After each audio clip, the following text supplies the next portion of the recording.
ഈ സനാതനധർമ്മത്തിൻ്റെ നിലനിൽപ്പിനും സനാതനധർമ്മത്തിൻ്റെ മൂല്യങ്ങളെ വരും തലമുറയ്ക്ക് പകർന്നു കൊടുക്കുന്ന ഒരു വലിയ പ്രക്രിയയിലൂടെയാണ് ഈ ഹിന്ദുമത പരിഷത്തിൻ്റെ പ്രവർത്തനങ്ങൾ നടന്നു പോകുന്നത്. സമൂഹത്തിന് എന്താണോ വേണ്ടത് അത് പകർന്നു കൊടുക്കുന്ന ഇരിടം കൂടിയാണ് ഈ ചെറുകോപ്പുഴ മണപ്പുറം എന്ന് പറയുന്നത്. ഈ സനാതനധർമ്മത്തിൻ്റെ നിലനിൽപ്പിന് ഇത് അത്യന്താപേക്ഷിതമാണ്. സനാതനധർമ്മം നിലനിൽക്കേണ്ടത് ലോകത്തിൻ്റെ ആവശ്യമാണ്, ഭാരതത്തിൻ്റെ മാത്രം ആവശ്യമല്ല. ലോകത്തിന് ശാന്തിയും സമാധാനവും ലഭിക്കണമെങ്കിൽ സനാതനധർമ്മ മൂല്യങ്ങൾ ലോകത്തെമ്പാടും പ്രചരിപ്പിക്കപ്പെടണം. അപ്പം അതിൻ്റെ ഈ രീറ്റില്യമാണിത്.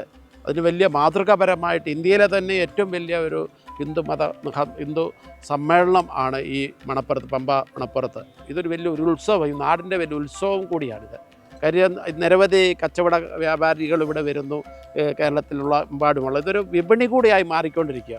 അപ്പോൾ ഒരു ആധ്യാത്മിക തലത്തിലൂടെ നടക്കുന്ന ഒരു പ്രക്രിയയിൽ അവിടെ ഒരു വ്യവസായം കൂടെ കടന്നുകൂടിയിരിക്കുക. കാര്യം ഈ നാട്ടിന് ആവശ്യമായ സാധനങ്ങൾ, വിവിധ ഉൽപ്പന്നങ്ങൾ ഈ നാട്ടിൽ കൊണ്ടുവന്ന്, അപ്പം ഈ സനാതന ധർമ്മ വിശ്വാസികളല്ലാതെ മറ്റ് ഇതര മതസ്ഥരടക്കം എല്ലാവരും വന്നു ചേരുന്ന ഒരിടം കൂടിയാണ് ഈ ചെറുകോപ്പുഴ മണപ്പുറം എന്ന് പറയുന്നത്.